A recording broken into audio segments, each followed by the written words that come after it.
Hello दोस्तों, मैं अमित कुमार सिंह आपका अमित सिविल सर्विसेज एकेडमी में एक बार फिर से स्वागत करता हूं। दोस्तों, बीपीएससी का एग्ज़ाम डेट आ चुका है। एक नया एग्ज़ाम डेट 8 मई 2022 को दिया है। और दोस्तों, इसी के साथ बीपीएससी ने अपना बिगुल बजा दिया है कि एग्ज़ाम की तैयारियों में आप लग जाइए। जिन्होंने भी कर लिया है एग्ज़ाम का तैयारी, रिवीजन पर लग जाइए। और दोस्तों, मेरे चैनल को सब्सक्राइब कर लीजिए। अच्छे अच्छे क्वेश्चंस के लिए, रिवीजन के लिए मैंने इतिहास के लगभग सारे क्वेश्चन को डाल दिया है। दोस्तों, अगर आपने मेरे सारे वीडियो को देख लिया तो ये मान के चलिए कि मोर देन 70% क्वेश्चन मेरे ही वीडियो से आपको मिलेंगे, चूंकि मैंने चुनिंदा हर टॉपिक पे एक्सरसाइज करके आपके लिए क्वेश्चन लाया हूं। ठीक है। और उसके साथ साथ बिहार करंट अफेयर्स भी मेरे चैनल पर चल रहा है, तो आप देखिए और वीडियो का लाभ उठाइए और इस बीपीएससी में ज़्यादा से ज़्यादा स्कोर करिए। तो मैं आज का चैनल शुरू करता हूं। शुरू करने से पहले मैं जरूर कहूँगा कि चैनल सब्सक्राइब कर लीजिए। ठीक है, चलिए आज का पहला क्वेश्चन लेते हैं। आज का जो हमारा वीडियो है दोस्तों, वो किसान आंदोलन पर संबंधित है कि जो भी स्वतंत्रता के समय जो भी किसान आंदोलन हुए और उनका क्या क्या योगदान रहा स्वतंत्रता में, उसकी हम लोग चर्चा करेंगे। तो पहला क्वेश्चन हम लोग लेते हैं, भारतवर्ष का सर्वप्रथम किसान आंदोलन कौन था? देखिए, किसान आंदोलन में 1917 का आपको पश्चिम चंपारण का किसान आंदोलन याद आएगा, जो तिनकठिया प्रथा पे था, नील आंदोलन था। तो दोस्तों, भारतवर्ष का सर्वप्रथम किसान आंदोलन इस जो दिए गए ऑप्शनों में से बिजौलिया आंदोलन है। यह दोस्तों कब हुआ था? 1913 में हुआ था। ठीक है। और ये जो इस आंदोलन का नेतृत्व जो है साधु सीताराम दास ने किया था। 1913 में हुआ था और इसका नेतृत्व किसने किया था दोस्तों? साधु सीताराम दास ने। किसने? साधु सीताराम दास ने किया था। ठीक है, याद रखिए, वेरी इंपॉर्टेंट क्वेश्चन है ये। तो सबसे पहला बिजौलिया ने 1915 में, बाद में इसमें इसी आंदोलन में 1915 में बाद में विजय सिंह पथिक जुड़ गए। कौन जुड़ गए? विजय सिंह पथिक। तो याद रखिए, जो दिए गए ऑप्शनों में से भारतवर्ष का सर्वप्रथम किसान आंदोलन बिजौलिया आंदोलन था, 1913 में हुआ। निम्न में कौन फरवरी 1918 में स्थापित यूपी किसान सभा की स्थापना से संबंध नहीं था? देखिए, अवध में होम रूल लीग आंदोलन के कार्यकर्ता काफी सक्रिय थे। ठीक है। इन्होंने किसानों को संगठित करना शुरू किया। संगठन को नाम दिया गया है किसान सभा। ठीक है। अवध में जो होम रूल लीग आंदोलन के जो अनुयायी थे, जो कार्यकर्ता थे, उन्होंने किसानों को संगठित करना शुरू किया और उन्होंने संगठन का नाम क्या दिया? किसान सभा। होम रूल लीग के अनुयायियों ने। ठीक है। फरवरी 1918 में इंद्र नारायण द्विवेदी, देखिए कौन कौन थे? इंद्र नारायण द्विवेदी, ठीक है, गौरीशंकर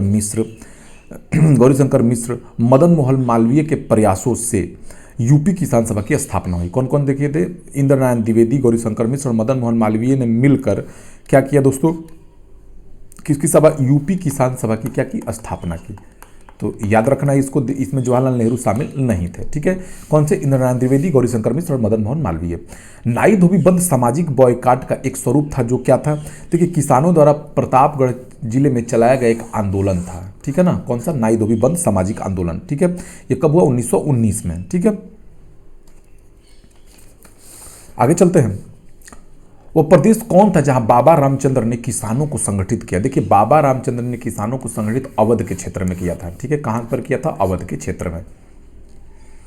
1930 के दशक में विभिन्न भागों में, देश के विभिन्न भागों में नेताओं द्वारा किसान आंदोलन चलाए गए, तो उनके प्रभाव से क्षेत्रित सुमेलित करिए। ठीक है। देखिए, शाहजानंद सरस्वती बिहार से संबंधित, आप जानते हैं शाहजानंद सरस्वती ने 1936 में अखिल भारतीय किसान कांग्रेस की स्थापना हुई थी। ठीक है ना। लखनऊ में क्या हुई थी? अखिल भारतीय किसान कांग्रेस की स्थापना हुई। बाद में इसका नाम बदलकर अखिल भारतीय किसान सभा कर दिया गया था। ठीक है। तो ये इसके अध्यक्ष रहे थे, अखिल भारतीय किसान सभा के। अखिल भारतीय किसान सभा के क्या रहे? अध्यक्ष भी रहे। कौन? स्वामी शाहजानंद सरस्वती। लखनऊ में ये सभा हुई थी। ठीक है। आगे चलते हैं खुदाई खिदमतगार के बारे में। तो देखिए, खुदाई खिदमतगार जो है खुदाई खिदमतगार जो है, ये क्या है संगठन दोस्तों? यह एक लाल कुर्ती संगठन है और इसने सविनय अवज्ञा आंदोलन में एक महत्वपूर्ण भूमिका की निभाई थी। ठीक है। आगे चलेंगे, स्वामी रामानंद के बारे में हम जानेंगे। देखिए, स्वामी रामानंद जो है वो हैदराबाद से जुड़े हुए हैं किसान आंदोलन से। अब्दुल हमीद खां जो है दक्षिणी असम से जुड़े हुए हैं। तो ये रहा दोस्तों। इनमें से कौन 1930 के दशक में किसान सभा आंदोलन से सक्रिय रूप से जुड़े थे? वो आप जानते हैं दोस्तों कि स्वामी शाहजानंद सरस्वती 1930 में इन्होंने क्या किया था? किसान सभा आंदोलन से सक्रिय रूप से जुड़े हुए थे। ये किसान सभा आंदोलन से क्या हुआ था? जुड़े हुए थे। ठीक है। इन्होंने बिहार किसान सभा का गठन किया था। ठीक है ना। किसका? स्वामी शाहजानंद सरस्वती ने बिहार किसान सभा का गठन भी किया था। ठीक है। ये बिहार से मूल रूप से जुड़े हुए थे। 1936 में संपन्न अखिल भारतीय किसान सभा के अध्यक्ष भी रहते हैं। 1936 में अखिल भारतीय किसान सभा जो लखनऊ में हुई थी, लखनऊ में उसके क्या रहे थे? ये अध्यक्ष भी रहे थे। ठीक है, ध्यान दीजिए। आगे चलते हैं। अवध का एका आंदोलन का उद्देश्य क्या था? देखिए जो एका आंदोलन है वह जो है लगान की बढ़ोतरी, ठीक है ना, लगान वसूल करने की प्रथा को लेकर थे, ठीक है। उपज के रूप में लगान को लिया जाना और किसानों का लगान के मतलब लगान पे बढ़ोतरी कर दी गई थी, ठीक है। किसानों के लगान में क्या कर दी थी? बढ़ोतरी, जिसके कारण किसानों ने किसानों से 50% से अधिक लगान वसूल किया जा रहा था। इस तरह जमींदार लोग जो है किसानों को क्या कर रहे थे? प्रताड़ित कर रहे थे। तो ये अवध का एका आंदोलन उद्देश्य का लगान का नगद में परिवर्तन, ठीक है ना, लगान को वो नगद में परिवर्तन चाहते थे, ठीक है। ये उपज के रूप में लगान नहीं देना चाहते थे, ठीक है, वो लगान का नगद के रूप में पैसा देना चाहते थे। अखिल भारतीय किसान सभा के प्रथम सत्र की अध्यक्षता किसने की थी? अखिल भारतीय किसान सभा 1936 में जो हुई थी, इसकी अध्यक्षता जो है स्वामी सहजानंद सरस्वती ने की थी, याद रखिए। 1936 में लखनऊ में अखिल भारतीय किसान सभा का प्रथम अध्यक्ष किसे चुना गया? तो प्रथम अध्यक्ष थे स्वामी सहजानंद सरस्वती, याद रखिए। अखिल भारतीय किसान सभा का गठन किया गया था कब? तो अखिल भारतीय किसान सभा का गठन किया गया 1936 में। वेरी इंपॉर्टेंट है, याद रखिए, बहुत बार पूछता है। अखिल भारतीय किसान कांग्रेस का गठन, ठीक है। वह कौन सा जगह था जहां अखिल भारतीय किसान सभा का पहला अधिवेशन हुआ था? दोस्तों वो लखनऊ 1936 में। याद रखिए, बहुत बार ये क्वेश्चन पूछा हुआ है एग्जामों में, पूछे हुए के प्रबल चांसेस रहते हैं, इस बार भी पूछ सकता है।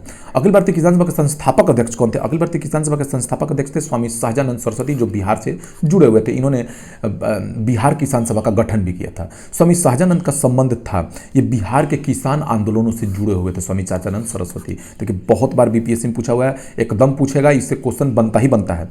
स्वामी सहजानंद सरस्वती ने भूमि और जलमार्ग के राष्ट्रीयकरण की मांग के साथ अखिल भारतीय संयुक्त किसान सभा का गठन किया था। उनकी मृत्यु से ठीक पहले उन्होंने किया था। उनकी जो मृत्यु हुई थी, देखिए 1950 में हुई थी इनकी मृत्यु। कब हुई थी? स्वामी सहजानंद सरस्वती की। और इन्होंने 30 से 6 जुलाई 1918 को अखिल भारतीय संयुक्त सभा किसान का अंगीकार किया था। इनमें से कौन बिहार में किसान आंदोलन के साथ जुड़े थे? देखिए इनमें से बिहार के किसान आंदोलन के साथ कौन जुड़े थे दोस्तों? बताइए। राजेंद्र प्रसाद जुड़े थे, ठीक है, से जुड़े थे, ठीक है। देखिए बारदोली सत्याग्रह, आप जानते हैं बारदोली, सरदार वल्लभ भाई पटेल जुड़े थे। सरदार की उपाधि बारदोली की महिलाओं ने ही दी थी उनको, आप जान रहे हैं, ठीक है। भारतीय किसान विद्यालय के अध्यक्ष एनजी रंगा थे, ठीक है। बंगाल प्रजा पार्टी की स्थापना किसने की? फजलुल हक ने। प्रकाश संघर्ष स्वामी श्रद्धानंद, ठीक है, याद रखिए इसको। बंगाल के तिभागा किसान आंदोलन की क्या मांग थी? देखिए बंगाल में जो तिभागा किसान आंदोलन हुआ, देखिए सितंबर 1946 में बंगाल की प्रांतीय किसान सभा द्वारा तिभागा आंदोलन प्रारंभ किया गया। तिभागा आंदोलन कब प्रारंभ हुआ दोस्तों? देखिए पूछ सकता है, सितंबर 1946 में, ठीक है, हुआ था। प्रांतीय किसान सभा बंगाल की जो, उसने तिभागा आंदोलन प्रारंभ किया। इस आंदोलन में बटाईदारों की मांग थी कि जमींदारों का फसल में हिस्सा आधे से कम करके 1/3 किया जाए। यानी कहने का मतलब है जो उपज किसान करते थे, बटाईदार करते थे, वो कहते थे कि वो 50% के बदले 25% ही जो है देना चाहते हैं, यानी 1/3 भाग ही वो सिर्फ जमींदारों को देना चाहते थे, ठीक है। जमींदारों को हिस्सेदारी के फसल के आधे भाग से कम करके 1/3 देना वो चाहते थे, ठीक है। बारदोली सत्याग्रह का नेतृत्व तो किसने किया? देखिए बारदोली सत्याग्रह का नेतृत्व जो है सरदार वल्लभ भाई पटेल ने किया, ठीक है। सरदार वल्लभ भाई के पटेल में बारदोली का सफल किसान आंदोलन हुआ। बारदोली सत्याग्रह के समय यहाँ की महिलाओं ने गांधी जी ने वल्लभ भाई पटेल को सरदार की उपाधि प्रदान की थी, ठीक है। बारदोली की महिलाओं की तरफ से गांधी जी ने ये उपाधि दी थी। निम्न में किस आंदोलन में सरदार वल्लभ भाई पटेल ने मुख्य भूमिका निभाई थी? तो वो बारदोली सत्याग्रह ही है दोस्तों। वल्लभ भाई पटेल को सरदार की उपाधि किसने दी? देखिए वल्लभ भाई पटेल को सरदार की उपाधि बारदोली की महिलाओं के कहने पर किसने दिया था? गांधी जी ने दिया था, ठीक है। बारदोली की महिलाओं की तरफ से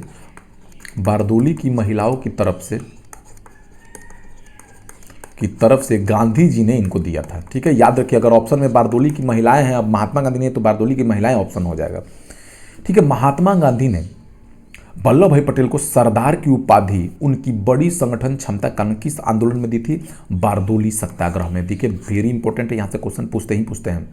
भूदान आंदोलन किसने प्रारंभ किया? देखिए आधुनिक भारत के महान नेता विनोबा भावे। कौन थे? विनोबा भावे, याद रखिए इनके बारे में क्वेश्चन बहुत पूछता है। गांधी जी के निकट सहयोगियों में से एक थे विनोबा भावे, ठीक है। 1940 में इन्होंने व्यक्तिगत सत्याग्रह के चुने जाने वाले प्रथम सत्याग्रही थे, ठीक है। ये क्या थे? व्यक्तिगत सत्याग्रह में चुने जाने वाले प्रथम सत्याग्रही थे। ये चुने जाने वाले क्या थे? प्रथम सत्याग्रही थे, ये भी क्वेश्चन एग्जामों में पूछा हुआ है, ठीक है ना, सत्याग्रही थे। व्यक्तिगत आंदोलन के प्रथम सत्याग्रही कौन थे? तो विनोबा भावे, ठीक है। स्वतंत्रता प्राप्ति के पश्चात इन्होंने भूदान आंदोलन चलाया, जिसका उद्देश्य भूमिहीन किसानों में भूमि का वितरण करना था। इन्होंने क्या चलाया? भूदान आंदोलन। किसने? विनोबा भावे ने। और इसका उद्देश्य क्या था भूदान आंदोलन का? भूमिहीन किसानों को भूमि वितरण करना, भूमिहीन किसानों को भूमि वितरण करना इसका उद्देश्य था, ठीक है। वेरी इंपॉर्टेंट है, याद रखिए। भूदान आंदोलन का सर्वप्रथम प्रारंभ किस राज्य से हुआ? देखिए, भूदान आंदोलन का सर्वप्रथम जो हुआ ये 18 अप्रैल 1951 में शुरुआत हुआ इसका। 18 अप्रैल 1951 को तत्कालीन आंध्र प्रदेश के तेलंगाना क्षेत्र से हुआ। जो आंध्र प्रदेश के तेलंगाना क्षेत्र में हुआ, तेलंगाना क्षेत्र से शुरू हुआ, जिसका नाम था पोचमपल्ली ग्राम से, ठीक है, याद रखिए। कहां से हुआ? पोचमपल्ली ग्राम से शुरू हुआ, ठीक है। बाद में जयप्रकाश नारायण भी इस आंदोलन में कूद पड़े 1953 से, ठीक है। तो भूदान आंदोलन कहाँ से शुरू हुआ? तो आपको दोस्तों आंध्र प्रदेश, पोचमपल्ली, अभी तो कर्नाटक तमिलनाडु में हो गया, तेलंगाना में। आचार्य विनोबा भावे के भूदान आंदोलन के प्रारंभ में निम्नलिखित स्थानों में से कौन सा उससे संबंधित? तो पोचमपल्ली आंध्र प्रदेश के तेलंगाना क्षेत्र से। भूदान आंदोलन की शुरुआत हुई थी कहाँ से? तो आंध्र प्रदेश से। तो देखिए दोस्तों, वेरी इंपॉर्टेंट क्वेश्चंस आपने लगाए, बहुत ही इंपॉर्टेंट है, एग्जामों में पूछने के प्रबल चांसेस हैं, ठीक है। तो चैनल को सब्सक्राइब कर लीजिए नए वीडियो प्राप्त करने के लिए। Thank you for watching my video.